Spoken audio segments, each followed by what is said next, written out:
These are what I believe to be the best books to start off any street or documentary photo book collection. These are all meant to be easy to acquire, not extremely expensive, a lot of them are under $50. They're books that any photographer will constantly come back to, and I've tried to select books that will appeal to most photographers out there, but I'll make note if they're a little bit more niche. At number 1, Robert Frank's The Americans. I put Robert Frank's The Americans first on this list for a few reasons. It's probably the easiest to find, it's affordable, and it's an essential part of street photography history. It's around $30 for a brand new copy, but I'm sure you can find a used copy for much less than that. The historic value of this work in terms of where it sits in the canon of street photography cannot be overstated. And being able to hold it in your hands while really taking in the way it's sequenced is an awesome experience. Creating The Americans involved taking roughly 28,000 photos, but only 83 appear in the final product. So the sequencing and impact of each image is useful in trying to get a better grasp on what should or shouldn't make the cut with any material you're putting together. The Americans should be a cornerstone for any street photography collection, so if you or the person you're shopping for hasn't started a physical book collection yet, this is the perfect place to begin. Joseph Koudelka's Exiles is the number 2 selection on this list. Joseph Koudelka's Exiles is one of the first photo books that I picked up that really opened my eyes to all the ways that photographers can expand their craft. This book showcases what you can create when you're completely dedicated to photography, since Koudelka spent so much of his life in exile while documenting the people and places that he came across. The images in this book have a unique look with their high contrast and grain, all being created with black and white film. Beginners especially, who haven't gone beyond the types of work we all create when we first pick up a camera, can benefit heavily from picking up this work and flipping through these pages. The seasoned vet photographers among us will also be able to connect with it, and stand in awe of the deep emotion conveyed in each of these frames. Exiles costs around $40 for a brand new copy, it's extremely easy to come by, and has a lot of value for every photographer of any age or experience level. Frames are possibly the number 1 sponsor for this channel, in terms of an aligned vision through their product and what they offer subscribers. The magazine features photos and artwork from both big names and rising voices, with the overall goal of pushing its subscribers to take their photography to another level. If you join Frames, you'll receive a quarterly printed magazine, monthly digital editions, a supportive community platform, and exclusive live events featuring renowned photographers. It's abundantly clear after speaking with the founder and editor Thomas, how invested he is in photography, and how passionate he is about the product he and his team are building. If you're looking for a new way to more deeply engage with photography, find new photographers that you may have not have found otherwise, and support a product that is looking to take the photography community further, check out the link in the description. You can get 10% off a monthly or annual plan to Frames by using the code TANK10 at checkout. The number 3 recommendation on the list is Joel Meyerowitz' Where I Find Myself. Joel Meyerowitz' Where I Find Myself is a look through both one man's life as a photographer and the overarching story of an era that many of today's street photographers look at with envy. Meyerowitz is one of the most knowledgeable and well-spoken voices in street photography, and his wisdom comes through in the layout of this book, the projects he's created that are highlighted within it, and the profound density of this work that is spread across 350 pages of photos and text. Of all of the books on this list, I think that Where I Find Myself has the most value in terms of learning where the street photography genre has been and where it's going, and how to create high-quality, meaningful work over your entire career. Where I Find Myself retails for about $50. If you pick it up and you find that you love the way Meyerowitz explains photography, I would additionally recommend Joel Meyerowitz' How I Take Photographs. This book was the backbone for the script that I made for the Meyerowitz video a while ago. The number 4 book on this list comes from Stephen Shore. Stephen Shore's Solving Pictures contains a ton of excellent photos, but it's on this list because of the amount of knowledge contained from cover to cover. In this book, nearly every project Shore ever conceived or worked on is analyzed, and it's a powerful tool to have on your shelf when you're stuck in a rut and you can't come up with any new projects to pursue.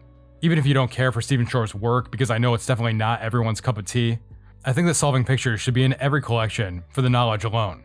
Solving Pictures runs around $75 brand new and is worth every penny. Next, we're talking about one that is good for the photography nerd and the history nerd out there. This is Walker Evans' Depth of Field. Walker Evans' book, Depth of Field, is similar to the structure of Joel Meyerowitz' Where I Find Myself, given that it takes you chronologically through all of the projects that he worked on throughout his entire life. This book also basically takes you from the era of street photography and documentary photography that preceded Meyerowitz, with a bit of crossover since it was created from the 1930s to the 1970s. I believe that Walker Evans is the most influential American street photographer ever. His name comes up as an influence cited in nearly every street photographer that I researched from the 50s, 60s, and 70s. He's taken a wide range of types of photography, from abstract shots of torn posters, all the way to seated portraiture. but you can see that his voice remains the same throughout.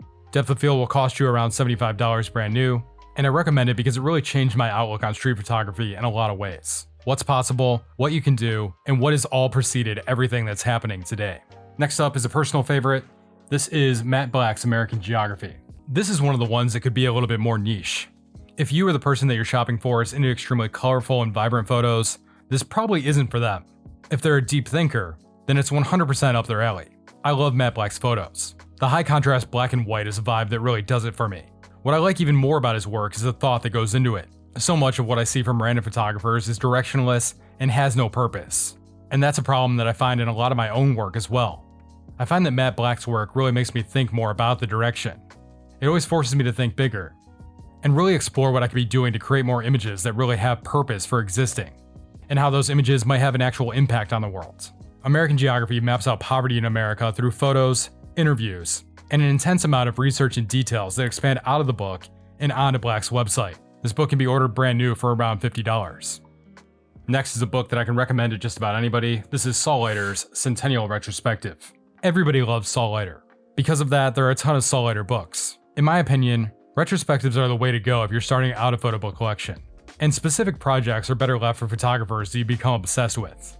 The Centennial Retrospective came out about 2 years ago, and of the different Leiter books that I own, I think this is the best one. It's over 350 pages, contains a lot of work that I haven't seen in any of the other books. The print size is huge, and it comes in at just under $60. It has plenty of the work that everybody knows, but it also contains a lot of his black and white work, fashion photos, and his paintings. It's definitely worth it, and that's one that I come back to all of the time. A lot of these are suggestions that I think most people would like, but this is one that I think everybody should own. This is Alex Webb's The Suffering of Light. Everyone who has a photo book collection owns this book. And even though the Alex Webb style has been kind of done to death by imitators at this point, The Suffering of Light is still awesome. Webb's approach to his layered compositions, dense scenes, and rich high contrast color hasn't really been matched. And seeing these photographs sequenced across decades shows how consistent and refined his eye has always been. The impact of looking through the book on your own can make it understandable why so many have attempted to copy this style. And it will most likely make you want to imitate this style yourself if you haven't tried already. It's 200 pages that span his entire career, and it runs around $40. This, in my opinion, is the most important book on this list. It's W. Eugene Smith's Minamata. Minamata is a book that's price varies widely depending on the pressing and condition you find, but it can be found for under $65 or $70. This is one of the most important documentary photography projects ever made, and it's an example of how photography can legitimately impact society, and the photos within it give an extremely powerful look at the human condition. It covers a chemical disaster that wreaked havoc on Minamata, Japan, and how the photos of the people of Minamata and their stories came together to help promote change. It's extremely powerful and should be on every photographer's bookshelf. This next book is small, fun, classic, and it definitely won't break the bank. It's William Eggleston's Guide. William Eggleston's Guide is probably the easiest entry point into Eggleston's work, and it's an essential photo book for any serious collector in my opinion. That being said, Eggleston's photos definitely aren't for everybody. The mundane snapshot style photos of everyday life that he's known for weren't my cup of tea when I started studying his work, but it has grown on me a lot since then. So maybe this book is for everybody, because it does have that power to help you rethink what can be a good photo subject. Eggleston elevated parking lots, dinner tables, gas stations, and light bulbs into art, proving that meaning and beauty are everywhere if you learn to see it. So this is for anybody who wants to deepen their visual sensitivity and appreciation for subtle color, tone, and tension. It's a cornerstone of modern color photography history, and it's probably the least risky purchase on this list, because brand new, it's about $17. Next is a book that regular viewers of this channel will know I'm particularly partial to. It's Daido Moriyama's Retrospective. This is another one that's a little bit more niche. If the photographer in your life makes photos that are a little bit more on the crazy side, or if they primarily shoot black and white, this one's for them. Moriyama has a ton of photo books to choose from, so his retrospective is a good place to start. Like any good retrospective, it really gives you the ability to understand the variety of work that he produced. Moriyama's work gives photographers a chance to think a little bit differently, and it's one of those books that really makes you reconsider what can be a good photograph. Next is a book for those more interested in the extremely popular photographers out there in street photography. This is Ernst Haas, New York in Color. This book is for anyone into early color street photography, especially fans of Saul Leiter. Ernst Haas often abstracts his subjects in a similar fashion, and his images from this era contain the style, color, cars, and the city life that modern street photographers have become so envious of. This is a book for anyone who wants to refine their sense of atmosphere, mood, and tone. There are around 200 pages of photos in this book, and it costs under $30. This one's another must-own that's a lot of bang for your buck. It's Vivian Maier, Street Photographer. Vivian Maier is another photographer that everybody seems to love. So many videos have already been made about her that I've decided to never make one myself. That being said, this work is great and I love it too. This book is another Photobook collection staple. Maier's framing and ability to find poetic moments in ordinary life makes this book incredibly approachable for beginners, while still being rewarded for experienced photographers studying composition and human behavior. Vivian Maier Street Photography has over 100 pages of images and costs under $25.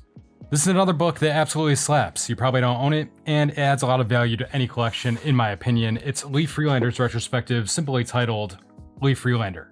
Freelander is another example of a photographer who has so much work that it's hard to suggest one book to pick up. So once again, his retrospective is a great place to start. This is another book that's really helpful if you're stuck trying to figure out what could be a good project, because he makes it clear that just about anything can work if you open your mind up to the possibilities of it. I absolutely love this book, and it's made me a lot more open to everything that street photography and documentary photography can be. This retrospective, simply titled Lee Freelander, is a little bit more difficult to come by than other books on this list, but it can generally be found for around $80 used. This is a book that's near and dear to my heart because it's the one that got everything going on this channel. It's Fred Herzog's Modern Color. Fred Herzog's Modern Color does a few things.